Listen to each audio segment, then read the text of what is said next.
नमस्कार दोस्तों, आप सभी का स्वागत है हमारे YouTube चैनल के S4 एजुकेशन पॉइंट में। दोस्तों, आज के इस वीडियो में मैं बिहार बोर्ड के कक्षा 12वीं के हिंदी विषय की तैयारी आरंभ करवाने जा रहा हूं। यह वीडियो आर्ट्स, कॉमर्स और साइंस तीनों विषय के छात्रों के लिए अति उपयोगी है। तो आइए आज की कक्षा आरंभ करते हैं। दोस्तों, कक्षा 12 की हिंदी को दो भागों में बांटा गया है, गद्य और पद्य। गद्य साहित्य के अंतर्गत हम लोग कहानी, निबंध, नाटक, एकांकी, भाषण, जीवनी, आत्मकथा आदि का अध्ययन करते हैं और पद्य के अंतर्गत कविता, चौपाई, छप्पय, छंद, कड़वक इत्यादि का अध्ययन करते हैं। दोस्तों, जिसने भी अब तक मेरे इस एजुकेशन चैनल के S4 एजुकेशन पॉइंट को सब्सक्राइब नहीं किया वो सब्सक्राइब करें तथा लाइक और कमेंट करना न भूलें। तो आइए पाठ आरंभ करते हैं। दोस्तों, गद्य खंड का सबसे पहला अध्याय है बातचीत। यह एक निबंध है जिसे निबंधकार बालकृष्ण भट्ट जी ने लिखा है। दोस्तों, निबंधकार बालकृष्ण भट्ट जी भारतेंदु युग के प्रसिद्ध रचनाकारों में से एक थे। इनका जन्म 23 जून 1844 ईस्वी को उत्तर प्रदेश के इलाहाबाद में हुआ और इनकी मृत्यु 20 जुलाई 1914 ईस्वी को हुई। दोस्तों, बालकृष्ण भट्ट जी के पिता बेनी प्रसाद भट्ट थे और इनकी माता पार्वती देवी थी।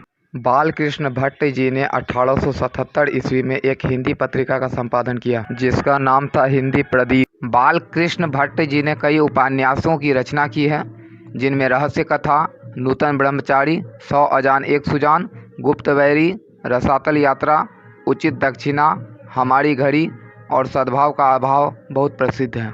बालकृष्ण भट्ट जी द्वारा रचित प्रसिद्ध नाटकों में वेनी संहार, किराता अर्जुनियम, शिशुपाल वध, पद्मावती, शिक्षादान, सीता वनवास, मेघनाथ वध, बाल विवाह, एक रोगी एक वैद्य, रेल का टिकट खेल आदि प्रसिद्ध है। दोस्तों, बालकृष्ण भट्ट से संबंधित ये सभी बिंदु अति महत्वपूर्ण हैं। ये हमारी परीक्षा में वस्तुनिष्ठ प्रश्न के रूप में पूछे जाते हैं। यदि आप अभी से इन बिंदुओं को ध्यानपूर्वक पढ़ लेते हैं तो आप परीक्षा में आने वाले सभी वस्तुनिष्ठ प्रश्नों को आसानी से हल कर सकते हैं। आइए दोस्तों, अब हम लोग इस निबंध के सारांश की ओर चलते हैं। बातचीत निबंध आधुनिक काल के प्रसिद्ध निबंधकार बालकृष्ण भट्ट जी के द्वारा लिखा गया है, जिसमें उन्होंने मानव के बोलने की वाक शक्ति को ईश्वर द्वारा दिया गया वरदान के रूप में बताया गया है। इस निबंध में बालकृष्ण भट्ट जी कहते हैं, अगर मनुष्य में वाक शक्ति न होती तो न जाने इस सृष्टि का क्या होता। वे आगे बताते हैं, बातचीत में वक्ता को स्पीच की तरह नाज नखरा करने का मौका नहीं दिया जाता है, अर्थात इसमें दूसरे के ऊपर प्रभाव जमाने की या चालाकी करने की कोई गुंजाइश नहीं होती है। वे आगे कहते हैं, जिस प्रकार एक आदमी को अपनी ज़िंदगी मज़ेदार और खुशहाल बनाने के लिए खाने पीने, चलने फिरने और लोगों से मिलते जुलते रहना आवश्यक होता है, ठीक उसी प्रकार दिमाग को किसी प्रकार के बाहरी दबाव से मुक्त रहने के लिए मनुष्य को दूसरे के साथ बातचीत करते रहना अति आवश्यक है। बातचीत करते रहने से मनुष्य का मन हल्का होता है और प्रसन्न होता है। जो दूसरों से बातचीत करते रहते हैं उनके मन में किसी भी प्रकार का दबाव नहीं होता है, इससे उसका स्वास्थ्य भी अच्छा रहता है, क्योंकि बातचीत के माध्यम से हृदय में जमा हुआ मवाद भाप बन करके बाहर निकल जाता है। बालकृष्ण भट्ट जी ने अपने निबंध में वेन जॉनसन की बातों का जिक्र करते हुए कहते हैं, बोलने से ही मनुष्य का साक्षात्कार हो पाता है।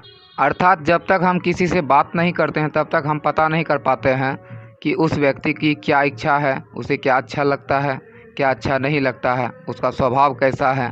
और जब उनसे बात करते हैं तो इन सभी बातों का हमें पूर्ण रूप से जानकारी हो जाती है। एडिसन ने बातचीत के प्रकारों के बारे में बताया है कि बातचीत केवल दो व्यक्तियों के बीच हो सकती है, अर्थात जब दो लोग होते हैं तब हम कोई भी बात दिल खोलकर एक दूसरे के सामने रख सकते हैं, लेकिन तीन व्यक्तियों के बीच बात फैलने या लीक होने की वजह से हम पूर्ण रूप से अपनी बातों को नहीं रख पाते हैं। हमें डर रहता है हमारी गुप्त बातें किसी दूसरे को बता दी जाएगी या किसी और को भी पता चल जाएगा। और चार लोगों के बीच होने वाली बातचीत केवल फॉर्मेलिटी होती है, अर्थात ऐसी बातें लोग केवल अपनी मनोरंजन के लिए किया करते हैं।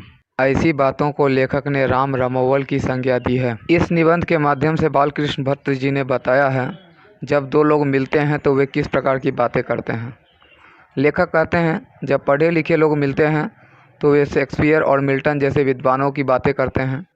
जब दो बूढ़े आपस में मिलते हैं तो वे आदम जमाने की बात करते हैं। और नई युवा पीढ़ी को उनके संस्कार से संबंधित कई प्रकार के दोष देते हैं। जब दो बूढ़ी औरत आपस में मिलती है तो वो अपनी बहू बेटियों की ही बातें किया करती है। जब दो अशिक्षित लोग बातें किया करते हैं तो उनके बातों का कोई अर्थ नहीं होता। वे व्यर्थ ही आपस में बहस किया करते हैं। वे लड़कियों के बीच होने वाली बातों का जिक्र करते हुए कहते हैं कि लड़कियां आपस में प्रायः अपने वस्त्र, श्रृंगार, प्रसाधन या टीवी पर दिखाए जाने वाले कार्यक्रमों का जिक्र अपने बातों में किया करती है। अंत में लेखक कहते हैं, बातचीत का असली हुनर यूरोप के लोगों में होती है, जिसे हम लोग सुखद गोष्ठी या आर्ट ऑफ कन्वर्सेशन के रूप में जानते हैं। दोस्तों, आर्ट ऑफ कन्वर्सेशन बात करने का वह तरीका है जिसमें बातचीत के दौरान चालाकी से ऐसे शब्दों का प्रयोग किया जाता है जिसे सुनकर कान को काफ़ी सुख मिलती है। लेखक बालकृष्ण भट्ट जी बातचीत का सबसे उत्तम तरीका बताते हुए कहते हैं, हमें अपने अंदर ऐसी शक्ति पैदा करनी चाहिए जिससे हम अपने आप बातचीत कर लें, और यही बातचीत करने का सबसे उत्तम तरीका है। तो दोस्तों, ये था बालकृष्ण भट्ट द्वारा रचित निबंध बातचीत का संक्षिप्त सारांश। अगली वीडियो में इस अध्याय से संबंधित सभी प्रश्न और उत्तर को लेकर के आपके बीच में फिर से उपस्थित होऊंगा। तब तक के लिए बहुत बहुत धन्यवाद।